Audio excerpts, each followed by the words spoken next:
أعوذ بالله من الشيطان الرجيم. بسم الله الرحمن الرحيم.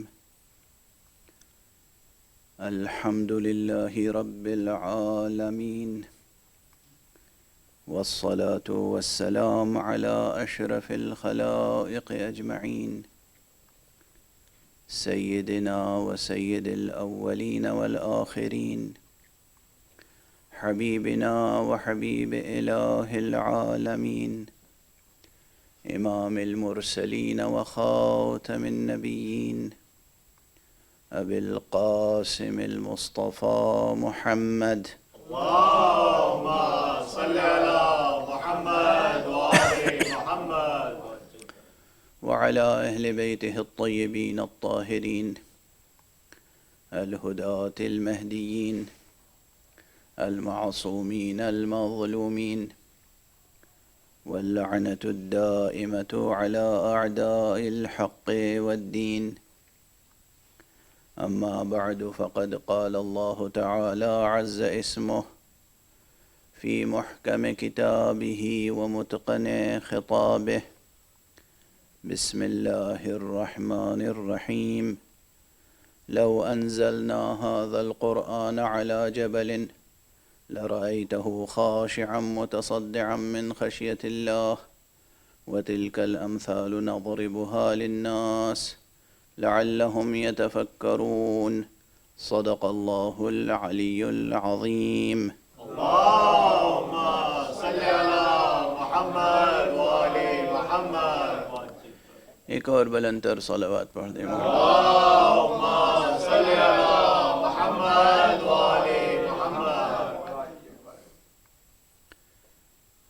قرآن حکیم کے سورہ مبارکہ حشر کی اس عظیم فکر انگیز آیت کے ضمن میں قرآن اور حسین کے عنوان سے گفتگو کا سلسلہ جاری ہے. اس آیت کریمہ کا ترجمہ آپ حضرات کے سامنے کل میں عرض کر چکا ہوں کہ ارشاد الہی ہے: لو انزلنا هذا القرآن على جبل لرأيته خاشعا متصدعا من خشية الله. اگر ہم اس قرآن کو کسی پہاڑ پر نازل کرتے تو تم دیکھتے کہ وہ خوف و خشیت الہی سے لرز جاتا، کانپ جاتا، ٹکڑے ٹکڑے ہو جاتا. اور یہ مثالیں وَتِلْكَ الْأَمْثَالُ نَضْرِبُهَا لِلنَّاسِ لَعَلَّهُمْ يَتَفَكَّرُونَ. اور یہ مثالیں ہم اس لیے لوگوں کے سامنے پیش کرتے ہیں تاکہ لوگ فکر کریں. ظاہر ہے سب سے پہلے جب فکر کا سلسلہ اس آیت کریمہ کی روشنی میں شروع ہوگا تو خود حقیقت قرآن تک پہنچے گا. گزشتہ 3 مجلسوں میں عرض کر چکا ہوں کہ قرآن مجید کی حقیقت نورانی ہے اور بہت عظیم ہے. بہت عظیم ہے، اتنی عظیم کہ یہ بھی ان حقائق وجودیہ میں سے ہے جن حقائق کے تعلق سے ذہن انسانی مکمل تصور قائم کرنے سے قاصر ہے.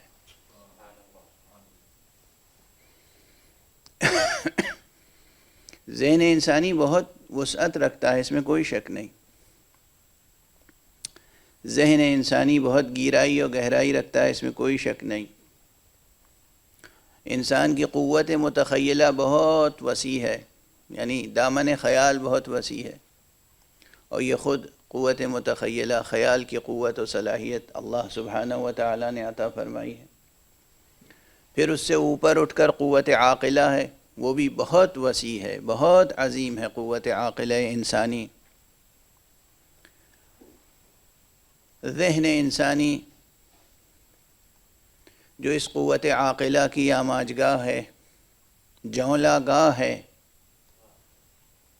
یہ بھی بہت وسیع ہے۔ ان تمام وسعتوں کے باوجود، ان تمام گہرائیوں گیرائیوں کے باوجود پورا ظرف ذہن انسانی حقیقت قرآن کے استیعاب کے لیے ناکافی ہے۔ یعنی پوری کی پوری حقیقت قرآن ذہن انسانی میں آ جائے، یہ ناکافی ہے، ممکن نہیں۔ اسی لیے چونکہ مکمل حقیقت انسانی، حقیقت قرآنی ذہن انسانی میں آ نہیں سکتی، اسی لیے قرآن مجید کا ایک طور وجود یہ قرآن عربی مبین ہے۔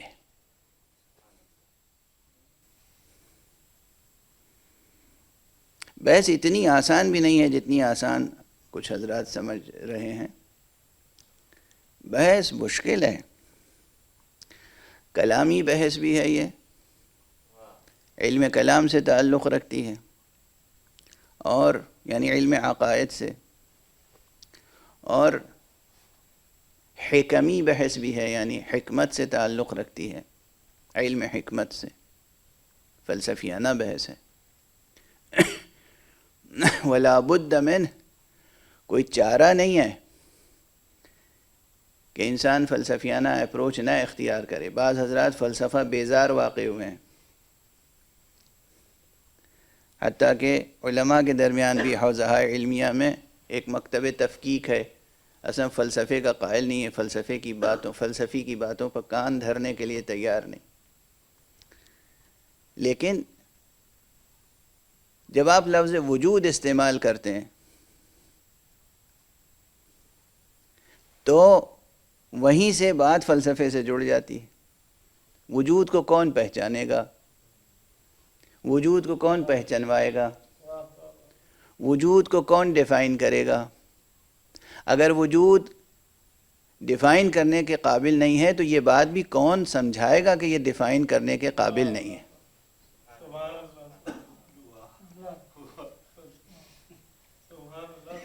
انہی مباحث کا نام تو فلسفہ ہے، انہی، اب نام لا مشاحۃ فی الاصطلاح، اصطلاح میں کوئی جھگڑنے کی بات نہیں ہے۔ آپ اسے فلسفہ نہ کہیے، حکمت کہیے، آپ اسے حکمت نہ کہیے، عرفان کہہ لیجئے، آپ اسے عرفان نہ کہیے، فقہ اکبر کہہ لیجئے۔ خود میں اس بات کا قائل ہوں کہ قرآن نے جو فقہ کا کلمہ دیا ہے، یہ فقہ کا کلمہ بہت عظیم و وسیع ہے، اور فقہ کے مراتب ہیں۔ فقہ اکبر میں یقیناً یہ بحثیں داخل ہیں۔ فقہ اکبر یعنی فقہ کا وہ علم فقہ جس میں اصول دین اور عقائد سے متعلق بحث ہوتی ہے، اور فقہ اصغر یہ ہے جو عام طور پہ جسے صرف فقہ کہہ کر ہم مراد لیتے ہیں، یعنی علم فروع دین، شریعت کے احکام، طہارت کے احکام، صلاۃ کے احکام، صوم کے احکام، زکوٰۃ کے احکام، یہ جو احکام سے بحث ہے، فروع سے بحث ہے۔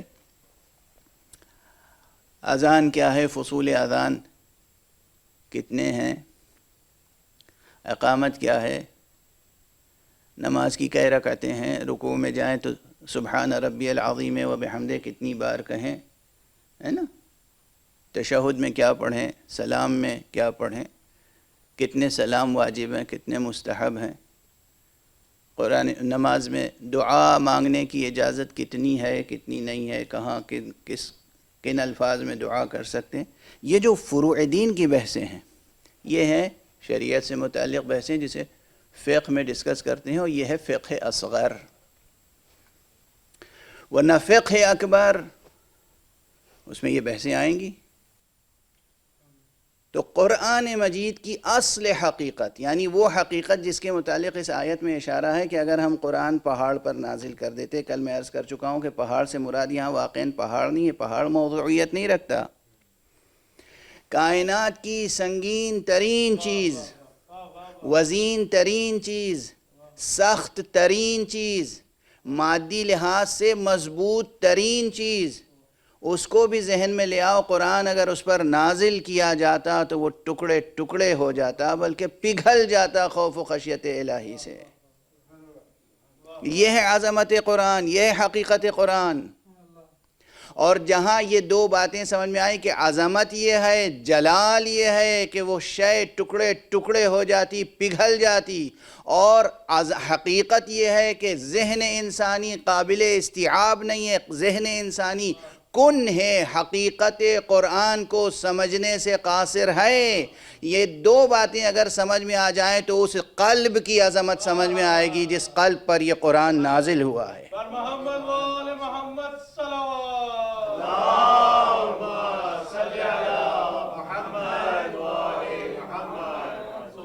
قرآن کی عظمت سمجھ میں آ گئی تو مصطفیٰ صلی اللہ علیہ وآلہ وسلم کی عظمت سمجھ میں آ جائے گی۔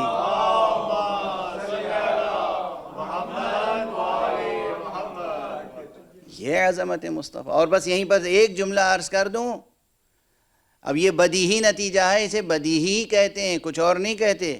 جب یہ بات واضح ہو گئی کہ قرآن مجید کی حقیقت کن ہے، حقیقت تک کا ذہن انسانی احاطہ نہیں کر سکتا، تو اس قلب کا احاطہ کہاں کر سکے گا جس قلب نے اس کا احاطہ کیا ہو؟ یہیں سے فرق واضح ہو جاتا ہے عام انسانوں میں اور اس انسان کامل میں جس کا نام محمد ہے۔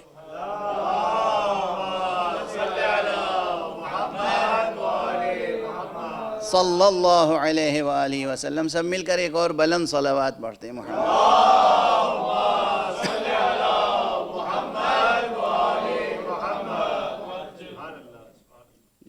جب کن ہے حقیقت قرآنی تک ذہن نہیں پہنچ سکتا، احاطہ نہیں کر سکتا، تو اس قلب کا اندازہ کیجئے جس قلب نے اس حقیقت کا احاطہ کیا ہو، وہ ہے قلب مصطفیٰ، وہ ہے ذات مصطفیٰ۔ اور اسی لیے جب ہم کہتے ہیں کہ کن ہے ذات مصطفیٰ صلی اللہ علیہ وآلہ وسلم،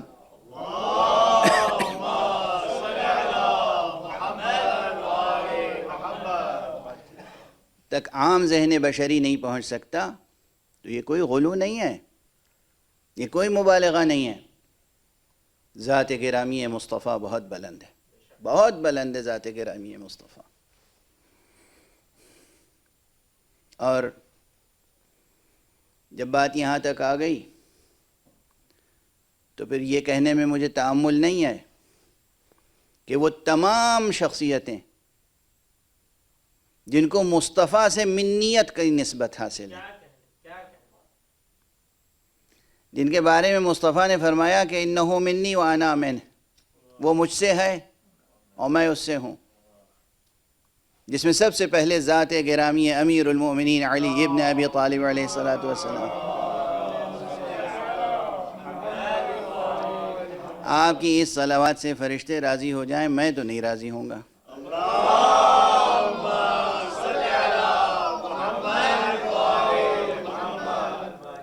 امیر المومنین، امام المتقین، نفس رسول، قرآن ناطق، فرزند ابو طالب، در شاہوار فاطمہ بنت اسد، جسے میں فرزند ابو طالب تو کہتا ہوں، لیکن مجھے بہت اچھا لگتا ہے جب اسے فرزند کعبہ کہتا ہوں۔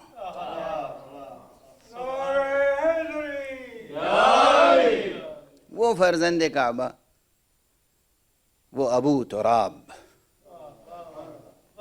ابو تراب، فرزند کعبہ ابو تراب نہ ہوگا تو کون ہوگا؟ اگر آپ اس اسلامی نظریے کے قائل ہیں کہ یہ پورا کرۂ ارضی، یہ پوری زمین جو بچھائی گئی ہے، یہ پھیلی ہے کہاں سے؟ یہ ایک نقطے کی طرح تھی کعبے کے وسط میں، یہ کعبے کے نیچے سے پھیلائی گئی۔ یہ جو زمین کعبے کے نیچے سے پھیلائی گئی، اس زمین سے اس کا رشتہ ابوت ہی کا ہوگا جو اس کعبے کے اندر پیدا ہوا۔ ایک صلوات پڑھ دیجئے محمد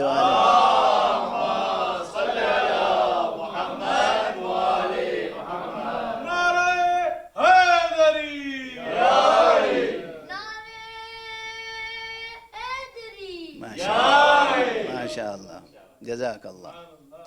تو حضور نے ایک دو نہیں، نہ جانے کتنے مقامات پر فرمایا ہے علی میرا مجھ سے ہے، میں علی سے ہوں. اور پھر حضرت امام حسن علیہ السلام کے متعلق اور حضرت امام حسین سید الشہداء ابو عبداللہ الحسین علیہ السلام سے متعلق بھی مشہور ترین حدیثوں میں سے ہے، جس کا کوئی صحیح سچا کسی بھی مسلک کا ہو، کوئی صحیح سچا محدث انکار نہیں کر سکتا کہ حضرت نے فرمایا حسین منی وانا من حسین. تو ان تمام ہستیوں کا تعلق حضور سے اگر منیت کا ہے، اور حضور کا تعلق قرآن سے یہ ہے جو عرض کیا آپ کے سامنے، تو ان تمام ہستیوں کو عام عقل انسانی سمجھ نہیں سکتی. بس ہم یہ کر سکتے ہیں کہ ان کی تعلیمات کی روشنی میں خود کو سمجھنے کی کوشش کریں، ان کے معصوم کردار کی روشنی میں اپنے کردار کو سنوارنے کی کوشش کریں. ان کی تعلیم ہر قدم پر سامنے رہے اور اس پہ عمل ہو. اگر معاشرے کی یہ کیفیت ہو تو پھر کوئی شخص ایسا پیدا ہو ہی نہیں سکتا جو قرآن مجید کی عظمت میں شک و شبہ پیدا کرے. لوگ کہتے ہیں مسئلہ تحریف، اصل میں مسئلہ تحریف کہنے کا بھی قائل نہیں ہوں، نہ مسئلہ تحریف نہ قضیہ تحریف، شبہ تحریف. شبہ تحریف علمی اعتبار سے میں اسے اس لیول پہ نہیں رکھتا کہ اس کو مسئلہ کہوں یا قضیہ کہوں. تمام عالم اسلام میں سنتاً و شیعتاً، شیعتاً و سنتاً، نہ ہم برادران اہل سنت کو کہہ سکتے ہیں کہ تم تحریف کے قائل ہو، اور نہ وہ برادران شیعہ کو کہہ سکتے ہیں کہ تم تحریف کے، کوئی تحریف کا قائل نہیں ہے. چند شذوذ شاذ شخصیتیں، اور وہ بھی یا ضعیف العقل ہیں یا اگر عاقل ہیں تو ضعف عقل کی کیفیت میں اس شبہے میں مبتلا ہو گئیں. اس سے زیادہ کچھ نہیں کہہ سکتا. ایک صلوات پڑھ دیجئے محمد.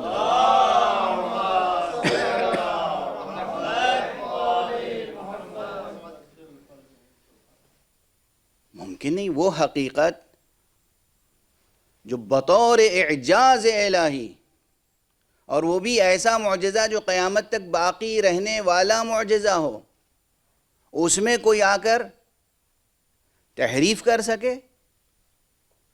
اولاً وہ ماہیت ایسی نہیں ہے جس میں تحریف ہو سکے. ثانیاً اس کے محافظ ایسے ہیں کہ جن کے ہوتے ہوئے تحریف نہیں ہو سکتی. اب بھی اگر کوئی تحریف کا دعویٰ کرے یا تحریف کا اعلان کرے یا اس شبہے کو بار بار ابھارے تو وہ مسلمان نہیں ہو سکتا، وہ کافروں، مشرکوں، ملحدوں یا صہیونیوں کا نمائندہ ہو سکتا ہے. ہو سکتا ہے اسرائیل سے کسی کا تعلق ہو، صہیونیت سے تعلق ہو، کسی اور نیت سے تعلق ہو، کسی بھی صہیونیت تک محدود نہیں ہے، کسی بھی نیت سے تعلق ہو سکتا ہے.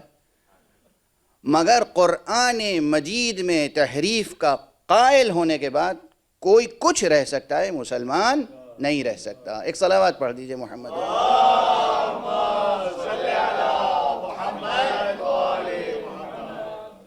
اس قرآن مجید کا تعلق ذات گرامی مصطفیٰ صلی اللہ علیہ وآلہ وسلم سے جو ہے وہ آپ کے سامنے ایک رخ میں نے عرض کیا. ایک طرف خود قرآن وہ عظیم حقیقت ہے جس کی کن ہے حقیقت تک، باطن قرآن تک، حقیقت قرآن تک، ماہیت قرآن تک، ہویت قرآن تک کوئی پہنچ نہیں سکتا. یہ ٹھیک ہے، یہ عبارتیں سب پڑھتے ہیں، یہ بسم اللہ سے والناس تک 2 دفتیوں کے درمیان جو قرآن ہے، اس کا ایک ایک حرف، ایک ایک لفظ، ایک ایک حرکت اللہ کی طرف سے نازل ہے اور ہمارے لیے حجت ہے اس دنیا میں. اس ظاہر قرآن کے ماورا جو حقیقت قرآن ہے. اب آپ کہیں گے یہ کیا بار بار آپ فرما رہے ہیں ظاہر قرآن و حقیقت قرآن و ماورا؟ اگر بہت مشکل ہو تو میں آپ کی مثال دے دوں. آپ حضرات سامنے جو بھی بیٹھے ہیں، کوئی بھی آ جائے، کوئی بھی آ جائے اب یہاں پر، تو یہ کوئی بھی آ جائے. یہ مثال شاید اس سے پہلے بھی میں دے چکا ہوں گا ایک سے زائد مرتبہ، چونکہ یہ مثال ایسی ہے جسے دے کر انسان کے ذہن کو بیدار کرنا اور اس کو خود شناسی کی طرف لانا مقصود ہوتا ہے۔ اور ایک دلاویز مثال ہے کہ خود آپ نے اپنی شخصیت کی اس لازمی ڈوئلٹی کو محسوس کیا ہے کہ آپ کا یہ جو چہرہ ہے جو آئینے میں نظر آتا ہے یہ آپ کا چہرہ نہیں ہے، یہ آپ کے بدن کا چہرہ ہے، یہ آپ کے جسم کا چہرہ ہے۔ یہ آئینے میں جو دیکھتے ہیں، اور دیکھنا مستحب بھی ہے، آئینے میں دیکھنا خود کو، اپنے چہرے کو مستحب ہے۔ 5 وقت نماز سے پہلے، وضو کے بعد چہرہ دیکھنا چاہیے، محاسن پر شانہ کرنا چاہیے، یعنی داڑھی میں کنگھی کرنی چاہیے، زلفیں سنوارنی چاہیے، اچھا لباس پہننا چاہیے، اپنے بہترین لباس کے ساتھ اور بہترین زیب و زینت کے ساتھ حق سبحانہ و تعالیٰ کے سامنے پیش ہونا چاہیے۔ یہ ادب سکھایا گیا ہے ہمیں۔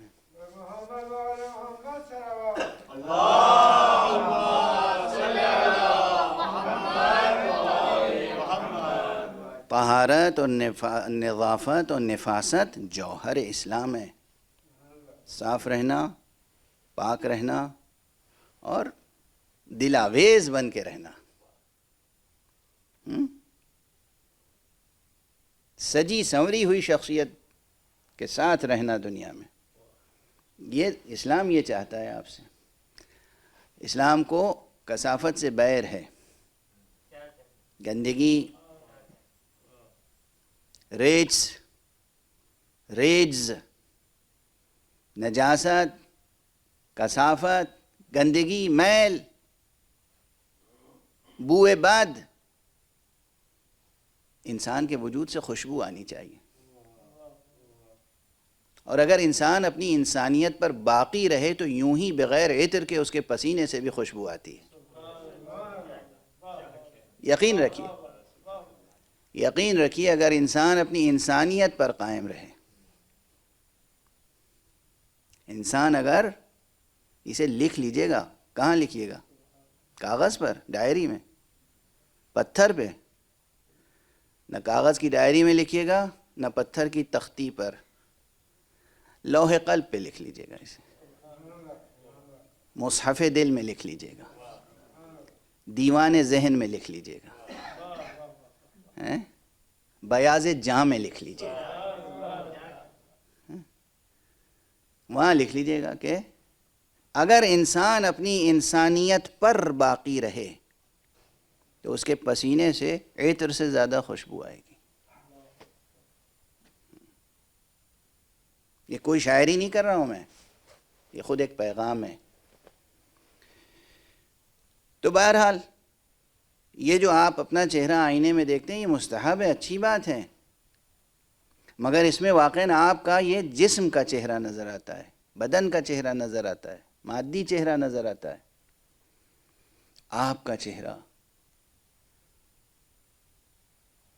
دیکھیے انسان کا یہ جو بدن ہے اس میں ہے گوشت، ہڈی، خون، رگیں، پٹھے، چربی، کھال، بال اور نہ جانے کیا کیا۔ یہ ہے آپ کا، اب ظاہر میں میڈیکل سائنس اور انیٹمی کی کلاس تو لے نہیں رہا ہوں اس وقت، یہ ہے آپ کا بدن۔ آپ کا انسانی وجود کیا ہے؟ وہ چہرہ، وہ جسم تو مجازن کہہ رہا ہوں، وہ بدن، وہ وجود آپ کا، وہ پیکر، وہ ماہیت، اس میں علم، حلم، اخلاق، سخاوت، شجاعت، عدالت، انصاف، محبت، مروت، مودت، اور ہمارے آپ ان چیزوں کا مجموعہ، وہاں ہڈی، گوشت، بال، کھال نہیں ہے، اور یہ چیزیں آئینے میں نظر نہیں آتی۔ جب آپ شیشے کا یا پتھر کا یا لوہے کا فولاد کا آئینہ دیکھتے ہیں تو اس میں آپ کا علم نظر آتا ہے؟ نہیں نظر آتا۔ آپ کی محبت نظر آتی ہے؟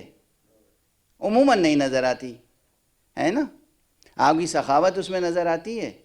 نہیں نظر آتی. عدالت شعاری نظر آتی ہے آئینے میں؟ نہیں نظر آتی.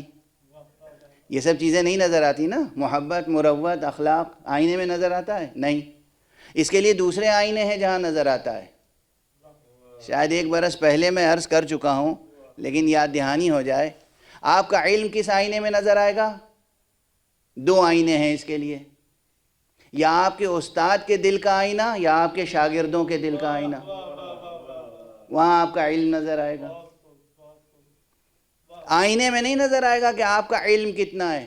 آپ کا شاگرد بتا دے گا کہ ان کا علم کتنا ہے، یا استاد بتا دے گا، یا دوسرا عالم بتا دے گا کہ آپ کا علم کتنا ہے. آپ کے در پہ آنے والے سوالی بتائیں گے کہ جناب میں سخاوت ہے کہ نہیں ہے. آپ کے مقابل میں میدان میں آنے والے بتائیں گے، یا میدان جنگ کی اڑتی ہوئی گرد بتائے گی کہ شجاع کون ہے، کرار کون ہے، فرار کون ہے. واضح ہے؟ واضح ہے.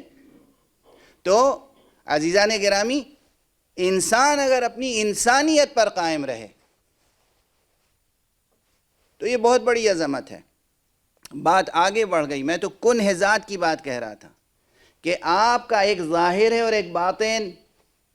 یہ چہرہ جو نظر آتا ہے یہ ظاہر ہے اور یہ بہت محدود ہے. میٹر سینٹی میٹر لے کے اسے آپ ناپ سکتے ہیں. اب تو پتہ نہیں، لیکن جب پہلی بار میں نے پاسپورٹ بنوایا تھا تو پاسپورٹ فارم میں بھی لکھنا پڑا تھا کہ قد بتائیے کتنا ہے،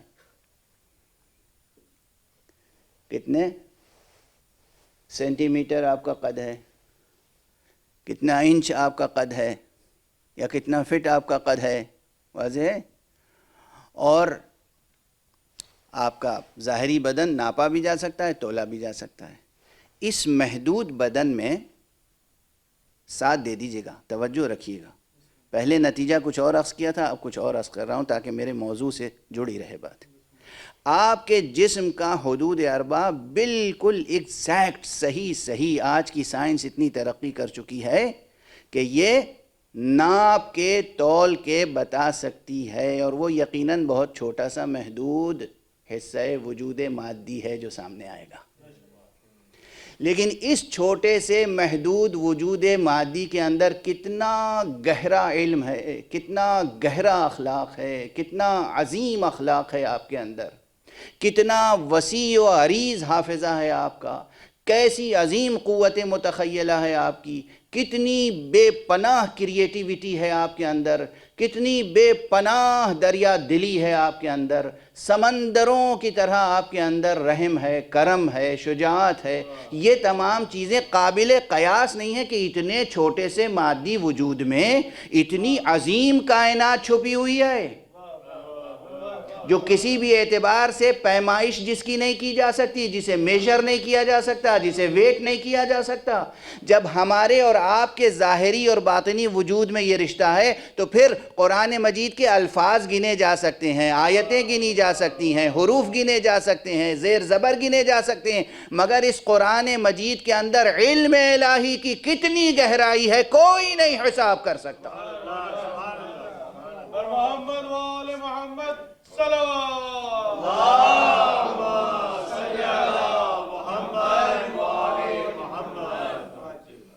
علم الہی کی کتنی گہرائیاں اس میں آ گئی ہیں اس قرآن مجید میں، ان الفاظ کے ماورا. یہ واضح ہے. تو وہ کنہ حقیقت ذہن انسانی میں نہیں آ سکتی. انسان بسم اللہ سے والناس تک حافظ قرآن بن سکتا ہے. عام انسان کی بات کر رہا ہوں ابھی میں. عام انسان حافظ قرآن بن سکتا ہے. ایک ایک حرف، ایک ایک آیت اسے یاد ہوگی، بلکہ اختلاف قرأت کے ساتھ یاد ہوگی. کس قاری نے کس طرح پڑھا، کس قاری نے ملک یوم الدین پڑھا، کس قاری نے مالک یوم الدین پڑھا، کس قاری نے کفوا احد پڑھا، کس قاری نے کفوا احد پڑھا. سمجھے آپ؟ یہ جتنا علم القراءات ہے اس سب کے ساتھ ایک عام انسان، ایک عام قاری، ایک عام مقری، ایک عام مفسر حفظ کر سکتا ہے قرآن مجید کو، لیکن اس کے اندر علمی گہرائیاں کتنی ہیں یا رسول اللہ بتا سکتے ہیں، یا وہ بتا سکتا ہے جسے رسول اللہ نے براہ راست تعلیم دیا ہو۔ وہ کہہ سکتا ہے سلونی سلونی قبل ان تفقدونی، مجھ سے پوچھ لو قبل اس کے کہ میں تمہارے درمیان نہ رہوں۔ قرآن مجید کی ایک ایک آیت کے بارے میں بتا سکتا ہوں، کون حضر میں نازل ہوئی، کون سفر میں نازل ہوئی، کون بر میں نازل ہوئی، کون بحر میں نازل ہوئی، کون ہجرت کے بعد نازل ہوئی، کون ہجرت کے قبل نازل ہوئی، کون حالت جنگ میں نازل ہوئی، کون حالت صلح میں نازل ہوئی، کون دن میں نازل ہوئی، کون رات میں نازل ہوئی، کون گھر میں نازل ہوئی، کون میدان میں نازل ہوئی، کون مسجد میں نازل ہوئی۔ اور فرمایا آپ نے یہ وہ بتا سکتا ہے۔ اور بار بار امیر المومنین علی ابن ابی طالب علیہ السلام نے دعوت سلونی دی ہے، بار بار کہا ہے سلونی سلونی قبل ان تفقدونی۔ اور صرف یہ نہیں کہ کون سی آیت کب اور کہاں نازل ہوئی، یعنی صرف شان نزول کی بات نہیں کی ہے، بلکہ اس کے معنی کی بات کی ہے۔ پوچھ لو مجھ سے اس کی تفسیر، پوچھ لو پوچھ لو مجھ سے اس کی ترتیل، پوچھ لو تجوید، پوچھ لو تفسیر، پوچھ لو تعویل، پوچھ لو۔ نعرہ حیدری اور محمد وآل محمد صلوات۔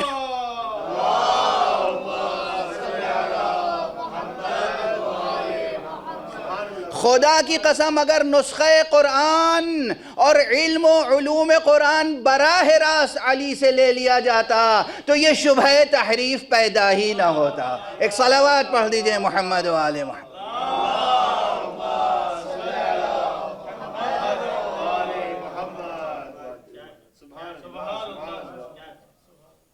آج ہی مطالعہ کر رہا تھا ابھی یہاں آنے سے قبل، تو ایک اور روایت نظر سے گزری، اصول کافی میں ہے، اور ظاہر ہے اصول کافی سے اور دوسرے مفسرین و محدثین نے نقل کیا ہے۔ علامہ سید ہاشم بحرانی نے تفسیر البرہان میں بھی نقل کیا۔ امیر المومنین علی ابن ابی طالب علیہ السلام سے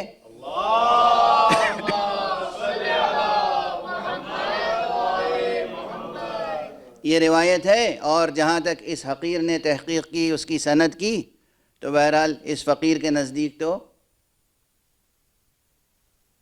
عمومی جو معیار بنائے گئے ہیں ان معیاروں کو پیش نظر رکھ کر اس حدیث کو صحیح السند ہی کہا جا سکتا ہے، صحیح السند ہے۔ اور خود علامہ کلینی کا جو معیار ہے، ظاہر ہے اس معیار پر بدرجہ اولا صحیح السند ہے، چونکہ یہ معیار صحت کا ظاہر ہے کہ قدماء کے نزدیک کچھ اور تھا اور اب متاخرین کے نزدیک کچھ اور ہے، علم ترقی کرتا ہے۔ تو قدیم معیار پر بھی یہ حدیث صحیح السند ہے، اور ان دونوں فقروں میں ذرا فرق کر لیا کیجئے، حدیث صحیح ہے اور حدیث صحیح السند ہے، دونوں میں بھی لطیف فرق ہے لیکن حقیقی فرق ہے۔ لیکن عبارت دیکھیں آپ، امیر المومنین علیہ السلام فرماتے ہیں، ایک صلوات پڑھ دیجئے محمد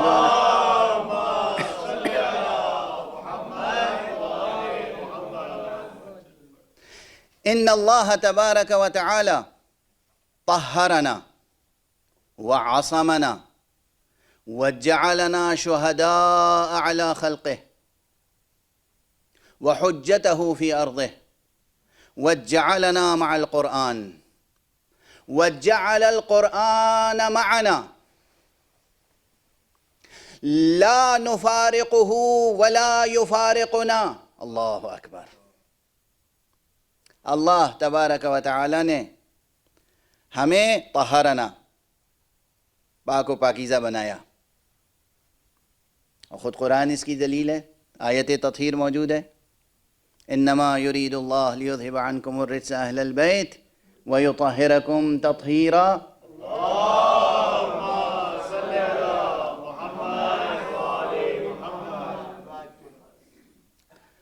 اللہ سبحانہ و تعالیٰ نے ہمیں، مجھے نہیں فرما رہے ہیں، ہمیں، ان اللہ تبارک و تعالی طہرنا، اس کے بعد عصمنا، اور ہمیں معصوم بنایا، بہت سے لوگ کہتے ہیں کہ آپ حضرات خود ہی مبالغہ کرتے ہیں، غلو کرتے ہیں، اپنے اماموں کو معصوم کہتے ہیں. کبھی انہوں نے بھی کہیں دعویٰ کیا کہ ہم معصوم ہیں؟ تو اب یہ کسی اور موقع پہ عرض کروں گا، قرآن سے بھی اور روایات صحیحہ سے بھی، کہ کتنے مواقع پر معصومین نے توجہ دلائی ہے کہ ہمیں تم اپنا جیسا خطا کار نہ سمجھو. ہمیں اپنا جیسا، اگر ہم تمہارے جیسے خطا کار ہوتے تو ہمارا قول و فعل تمہارے لیے حجت کیسے بنتا؟ ایک خطا کار کا قول و عمل دوسرے خطا کار کے لیے حجت نہیں ہوتا. عصمنا طہرنا وعصمنا، ہمیں معصوم بنایا، اور وجعلنا شہداء علی خلقہ، اور اپنی تمام خلقت پر ہمیں گواہ بنایا. وحجتہ فی ارضہ، اور ہمیں اپنی حجت بنایا اس زمین پر.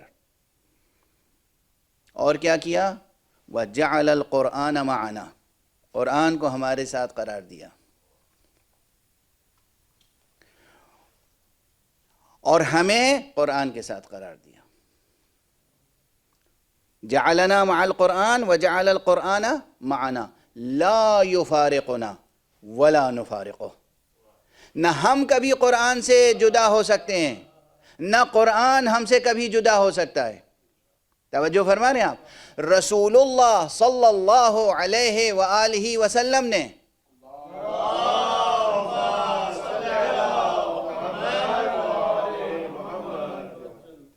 متعدد مقامات پر، اور بطور خاص مقام غدیر خم پر جو تفصیلی خطبہ ارشاد فرمایا تھا، اس میں اعلان کیا تھا کہ علی مع القرآن والقرآن مع علی.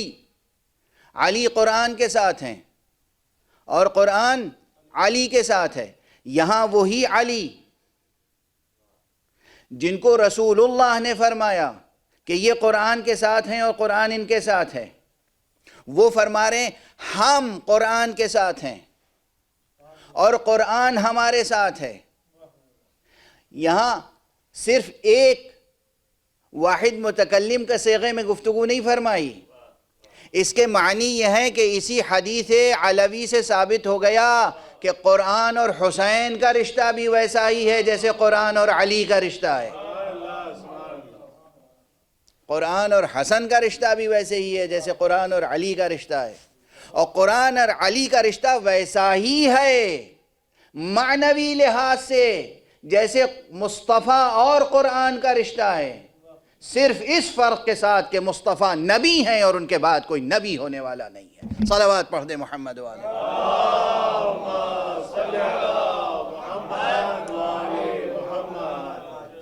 نبوت ختم. جب ہم کہتے ہیں علی کو نفس رسول، تو یہ نعوذ باللہ ختم نبوت پہ اس پہ حرف نہیں آتا ہے. نبوت ختم مصطفیٰ صلی اللہ علیہ وآلہ وسلم پر.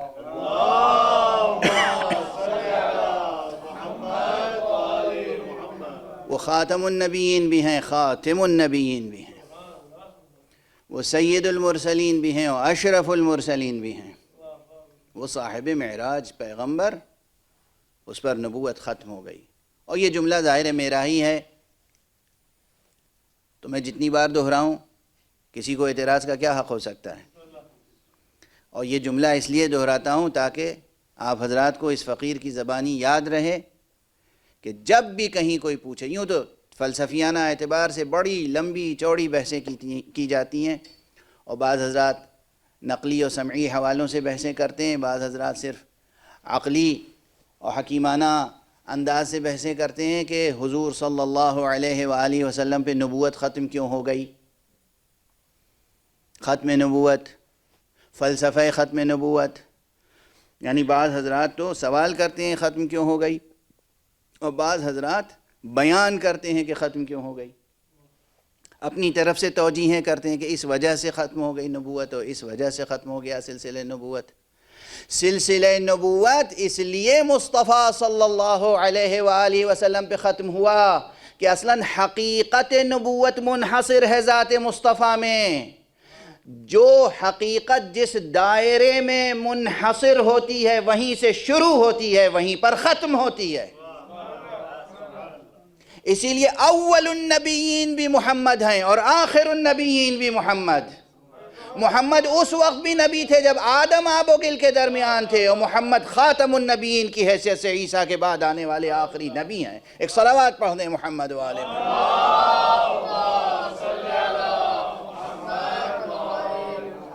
ہمارے دیگر بلند تر صلوات۔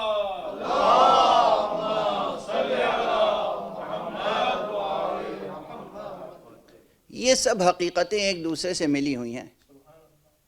قرآن کی حقیقت، قرآن کی عظمت، قرآن کی عصمت۔ قرآن معصوم ہے، اگر دست تحریف پہنچ گیا تو معصوم نہیں رہ جائے گا۔ واہ واہ واہ واہ واہ واہ۔ قرآن معصوم ہے، قرآن معصوم ہے۔ تو قرآن کی حقیقت، قرآن کی عظمت، قرآن کی عصمت، مصطفیٰ صلی اللہ علیہ وآلہ وسلم کی حقیقت، آپ کی عظمت، آپ کی عصمت، آپ کے اہل بیت سے ہونے والے اماموں کی امامت، حقیقت، عظمت، عصمت، یہ سب حقیقتیں ایک دوسرے سے جڑی ہوئی ہیں۔ یہ سب حقیقتیں ایک دوسرے سے جڑی ہوئی ہیں۔ عام مسلمان یہ نہ سمجھے کہ اگر دین خدا باقی ہے آج اور قرآن غیر محرف شکل میں باقی ہے تو قرآن پر مسلمان کا کوئی احسان ہے۔ نہیں، یہ قرآن کسی جان قرآن کے قائم رہنے کے سبب سے قائم ہے۔ خوش نمدی امام زمانہ بلند تر صلوات۔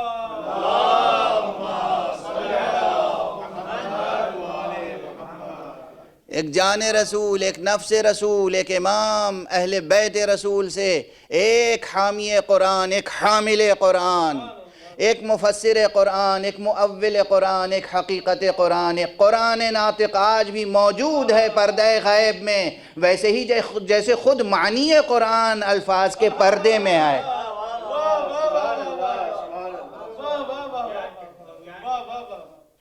جیسے معنی قرآن الفاظ قرآن کے پردے میں ہے، ویسے ہی جان قرآن، حجت قرآن، برہان قرآن، انسان قرآن پردہ غیب میں ہے، اور جب مشیت پروردگار ہوگی تو ظاہر ہوگا۔ ایک بلند صلوات پڑھ دیجئے محمد و آل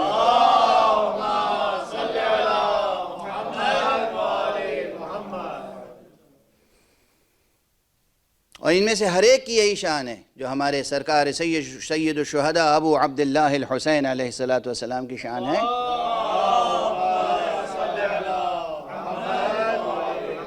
اب اگر حسین و قرآن کے تعلق سے اس طرح سے آدمی سوچے کہ ہر پہلو اس عظیم شخصیت کا قرآن سے مستنبت ہو تو ہاں ہو۔ پوچھئے کہ قرآن مجید سے حسین کا خاندان کیسے پوچھیں گے، کہاں سے معلوم ہوگا؟ جواب سامنے، انما یرید اللہ لیذہب عنکم الرجس اہل البیت ویطہرکم تطہیرا۔ یہ حسین کے خاندان کا تعارف ہے۔ کوئی اور دعویٰ کر سکتا ہے کہ اس کے خاندان کا تعارف ہے؟ کوئی اس دائرے میں داخل ہونے کی کوششیں کرتے رہتے ہیں بہت سے لوگ، مگر یہ ہے تعارف حسین کا۔ اور صاف صاف اگر یہ پوچھنا ہو کہ حسین کی جو آپ کہتے ہیں فرزند رسول، فرزند رسول، فرزند رسول، یہ ثابت کیجئے قرآن سے کہ حسین فرزند رسول ہیں، میں کہوں گا کہ آپ کو شرم آنی چاہیے۔ کیا وحدت اور تثلیث کا مناظرہ و مباہلہ بھول گئے؟ خود قرآن کہتا ہے وَأَبْنَاءَنَا وَأَبْنَاءَكُمْ۔ جب تک قرآن میں ابناءنا اور ابناءکم موجود ہے، حسین فرزند رسول ہیں، یہ حقیقت قرآن سے سامنے آ رہی ہے۔ برائے خوشنود یہ سید الشہداء بلند تر صلوات۔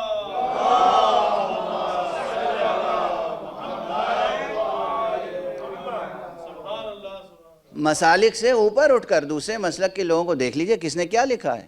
ابناءنا و ابناءکم، تو ابناءنا رسول اپنے ابناء فرزندوں میں کس کو لے گئے؟ حسن اور حسین۔ غور فرمایا آپ نے؟ سیرت حسینی کیا ہے؟ میں کہیں غالباً لندن میں ایک عشرہ اس آیت پر پڑھ چکا ہوں کہ ان صلاتی و نسکی و محیایا و مماتی للہ رب العالمین، پڑھتا ہر مسلمان ہے، لیکن یہ سیرت حسین ابن علی ہے۔ قرآن اور حسین کو اگر اس طرح دیکھنا ہو، یہ قرآن ہے، مصطفیٰ کی سیرت بھی یہی ہے۔ ان صلاتی ہماری نماز و نسکی اور ہمارے تمام اعمال، تمام رسوم عبادات، تمام قربانیاں اور ہماری زندگی اور ہماری موت سب اللہ کے لیے ہے۔ ان صلاتی و نسکی و محیایا و مماتی للہ رب العالمین۔ ایک ایک رخ سے سرکار سید الشہداء کی وحدت قرآن سے ثابت ہوتی ہے، وحدت، اتحاد، وحدت۔ وقت گزر گیا، بحثیں رہ گئیں، ورنہ اسی قرآن مجید کی تحریف و عدم تحریف کے شبہے پر خود قرآن مجید سے بہت سے دلائل موجود ہیں، نصوص موجود ہیں۔ انشاءاللہ آئندہ چند تقاریر میں ان کا تذکرہ کر دوں گا۔ ان میں سے کل میں نے ایک آیت صرف تلاوت کی تھی کہ انا نحن نزلنا الذکر وانا لہ لحافظون، ہم ہی ہیں اس ذکر کو نازل کرنے والے، خدا فرما رہا ہے ہم ہی ہیں، ہم ہیں ہم۔ اب کوئی کہہ سکتا ہے کہ اس میں ذکر کا لفظ ہے، قرآن کا لفظ تو نہیں ہے۔ تو عرض کر دوں، پہلی ہی مجلس میں میں نے عرض کیا تھا کہ قرآن مجید کے بہت سے نام ہیں۔ قرآن مجید کا ایک نام قرآن ہے، ایک نام فرقان ہے، ایک نام الکتاب ہے، ایک نام النور ہے، ایک نام الذکر بھی ہے۔ اور الذکر اس نام میں معنوی وسعت اور بھی زیادہ ہے، الذکر میں معنوی وسعت اور بھی زیادہ ہے، یعنی یہ الفاظ قرآن سے لے کر تفسیر قرآن و تعویل قرآن اور اس دین و شریعت قرآنی تک یہ سب محدود ہے اللفظ الذکر۔ جو کچھ قرآن سے استنباط ہو، یہ لفظ ذکر اس سب کا احاطہ کرتا ہے، اور جو جان قرآن ہے وہ سب مصداق ذکر ہے۔ جو جان قرآن ہے وہ تمام ہستیاں مصادیق ذکر میں شامل ہیں۔ تو اللہ سبحانہ و تعالی قرآن کی حفاظت کی بھی ذمہ داری لے رہا ہے، اور اس کی حفاظت کرنے والوں کی حفاظت کی ذمہ داری بھی لے رہا ہے کہ حسین ابن علی یکا و تنہا کربلا میں شہید ہو جائیں گے، کون ہوگا جو ان کے ذکر کو باقی رکھے؟ کون ہوگا جو ان کے پیغام کو تحریف سے باقی رکھے؟ وہ بھی بدست قدرت باقی رہے گا،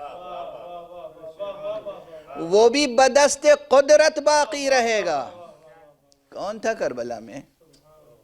کون تھا کربلا میں؟ بس گفتگو کو تاریخوں کی مناسبت سے اختتام تک پہنچاؤں۔ حسین ابن علی مدینے سے نکلے، مکے سے بھی نکلنا پڑا آپ کو، سفر تمام کیا کہاں جا کر؟ کربلا میں۔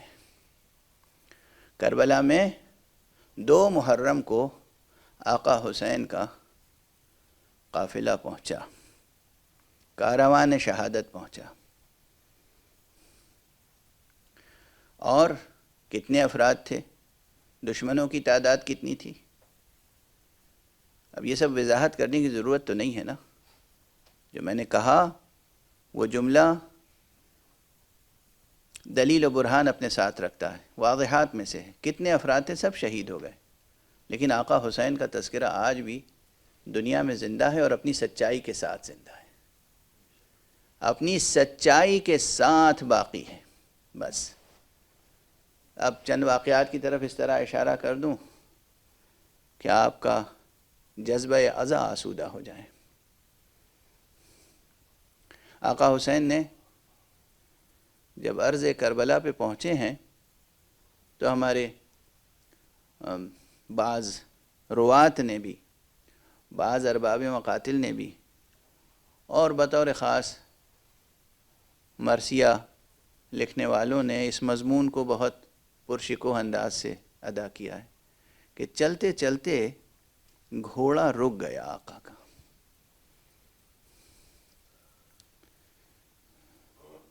لوگ اسے صرف شاعرانہ بیان سمجھیں گے، لیکن مجھے اس روایت پہ پورا یقین ہے وجداناً، اور اس کے کئی قرینے اور کئی اسباب ہیں. اصلاً جو اصیل نسل کے گھوڑے ہوتے ہیں ان میں کچھ خصوصیتیں ہوتی ہیں خدا داد. ان کی جو جبلت ہے، ان کی جو حیوانی فراست ہے، گھوڑے کی جو اپنی فراست ہے، وہ عموماً اپنے سوار کا بہت وفادار ہوتا ہے، اور اپنی پشت پہ جو سوار ہوتا ہے، اس کی جو مالک ہوتا ہے اس کا، اس کے تعلق سے آنے والی خوشیوں اور آنے والی مصیبتوں کا احساس بھی اس حیوان کو ہو جاتا ہے. یہ تو عام گھوڑوں میں بھی یہ صفتیں ہوتی ہیں، اصیل نسل کے جو عام گھوڑے ہوتے ہیں. کہیں اگر آگے خطرہ محسوس کر لیں وہ، تو لاکھ ایڑ لگائے سوار آگے نہیں بڑھتے، اپنے دونوں پاؤں کھڑے کر دیتے ہیں، آگے نہیں بڑھتے. یہ فطرت میں داخل ہے اس کی. اور اگر دوسرے قرائن، روایی قرائن دیکھیں تو آپ کو معلوم ہے کہ رسول اللہ صلی اللہ علیہ وآلہ وسلم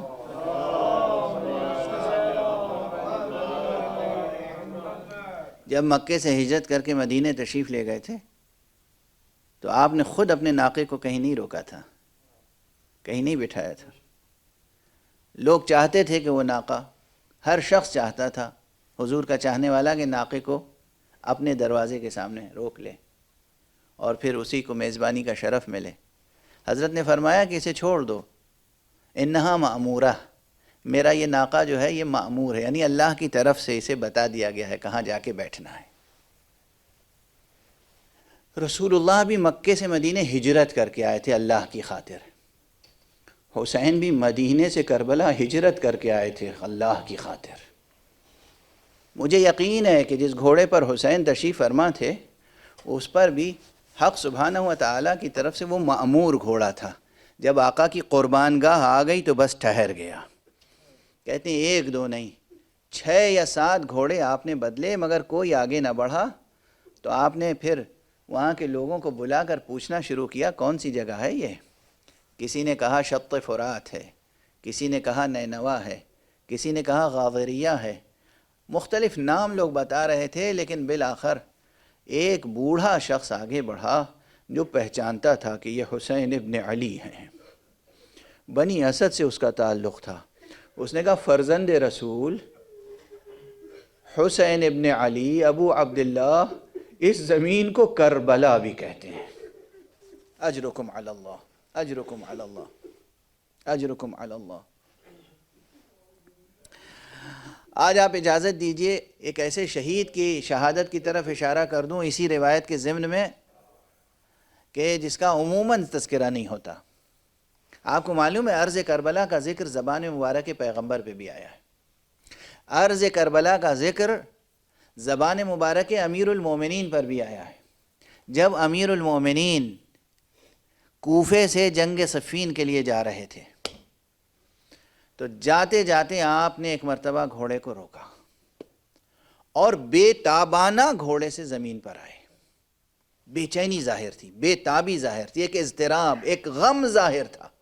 اور جگہ جگہ سے خاک اٹھاتے تھے، سونگتے تھے اور پھینک دیتے تھے.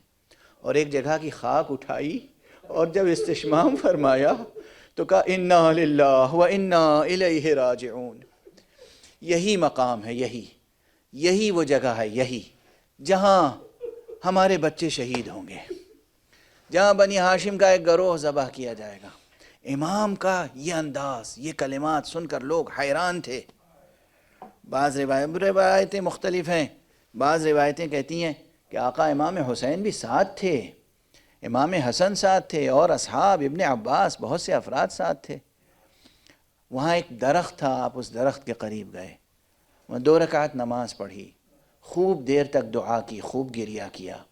اور فرماتے جاتے تھے صبرن یا ابا عبداللہ، صبرن یا ابا عبداللہ، صبرن یا ابا عبداللہ، اے ابو عبداللہ صبر، اے ابو عبداللہ صبر، اے ابو عبداللہ، اپنے بیٹے کو کہہ رہے ہیں حسین کو، اے حسین میرے بچے صبر۔ اللہ اکبر، اللہ اکبر۔ اسی روایت کے ذمن میں اب یہاں قرینہ قائم ہوتا ہے کہ وہ روایت، وہ جو بوڑھا تھا، یہاں پر عرض کروں کہ کئی افراد وہاں سے گزرتے تھے تو دیکھتے تھے لق و دق میدان میں، بے آب و گیاہ میدان میں ایک چھوٹا سا خیمہ، ایک جھوپڑی لگا کے ایک شخص رہتا ہے تنہا کربلا میں۔ اور جب ایک مرتبہ کسی شخص نے پوچھا اس سے، اسی کے خاندان کے شخص نے، عزیز نے، قریب نے، آپ یہاں کیوں رہتے ہیں؟ کہا میں نے امیر المومنین علی کی زبانی سنا ہے، رسول اللہ کی یہ حدیث، یہاں رسول اللہ کا فرزند حسین قتل کیا جائے گا۔ رسول اللہ نے کہا ہے جو بھی تم میں سے زندہ رہے اور حسین کے زمانے تک پہنچے اس پہ واجب ہے کہ حسین کی نصرت کرے۔ میں تو اس لیے یہاں خیمہ لگا کے جی رہا ہوں کہ رسول کی اس وصیت پہ عمل کر سکوں، میں جب بھی حسین پہ یہاں کوئی سخت وقت پڑے تو میں حسین پر جان نثار کر سکوں۔ عجب نہیں وہ بوڑھا شخص جس نے امام سے آ کر کہا آقا یہ سرزمین کربلا بھی کہلاتی ہے، یہ وہی ضعیف رہا ہو، اور پھر آقا حسین کے ہم رکاب رہ کر اس نے اپنی پیری کے باوجود، بڑھاپے کے باوجود، روایت بتاتی ہے کہ بے پناہ جنگ کی، اور آقا حسین نے اس کو خود اپنی آنکھوں سے آنسو بہا کر خراج تحسین پیش کیا، اس کے حق میں دعا کی۔ دو ایک فقرے اور عرض کر لینے دیجئے، وقت اگرچہ تمام ہو چکا ہے، چونکہ عموماً چوتھی محرم کو لوگ حضرت حر کا تذکرہ کرتے ہیں، حر کے فرزند کا تذکرہ کرتے ہیں، کبھی کبھی زہیر قین کا تذکرہ ہوتا ہے۔ اب تفصیلی تذکرے کا موقع نہیں ہے، میں ایک جملہ عرض کروں صرف، دونوں تذکرے بہت عظیم ہیں، زہیر کا بھی اور حر کا بھی۔ امام حسین تو معصوم ہیں، حضرت علی اکبر امام زادے ہیں، حضرت عباس امام زادے ہیں، ان کی شخصیتیں، ان کی ہستیاں بہت بلند ہیں، مگر عام انسانوں کے لیے یہ دو کردار بہت اہم ہیں، ایک حر کا کردار، ایک زہیر کا کردار۔ دونوں نے بے پناہ جنگ کی ہے کربلا میں، پروردگار نے دونوں کو مرتبے بھی بہت بلند عطا کیے، دونوں کی عمومی حیثیت سے کوئی اہمیت نہ تھی، لیکن جب آقا حسین پر جان نثار کر دی تو پھر آج پوری دنیا انہیں علیہ السلام کہتی ہے، اور خود حسین نے کس طرح عزت افزائی فرمائی ہے۔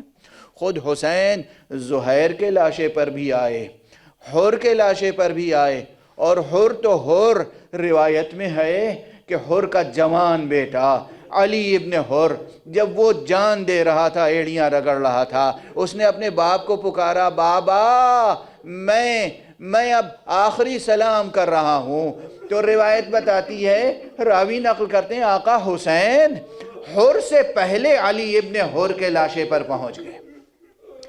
جب حر پہنچا دیکھا حسین مجھ سے پہلے پہنچ چکے ہیں، اور اس کے بیٹے کے سر کو لے کر اپنے زانوں پر رکھا ہے، خاک جھاڑ رہے ہیں اس کے گیسو سے، اس کے بالوں سے، اس کے حق میں دعا کر رہے ہیں۔ حر نے ایک مرتبہ کہا، آقا فرزند رسول، کیا مجھ جیسے گناہگار پر یہ احسان بھی کیا جاتا ہے؟ امام نے کمال شفقت سے فرمایا، حر مجھے معلوم ہے بوڑھے باپ سے جوان بیٹے کا لاشا اٹھانا آسان نہیں ہے، یہ بہت بڑا امتحان ہے۔ اب آپ اسی لیے تو تڑپتے ہیں، یہ حسین ہیں جو حر کو بتا رہے ہیں جوان بیٹے کا لاشا بوڑھے باپ سے نہیں اٹھتا، مگر اللہ اکبر، چند ساعتوں کے بعد، نماز ظہر کے بعد، جب علی اکبر سینے پر برچھی کا پھل کھائیں گے اس وقت بھی کوئی اور نہ ہوگا، حسین آئیں گے۔ انا للہ وَإِنَّا إِلَيْهِ رَاجِعُونَ، رضا بقضائه وتسلیما لأمره۔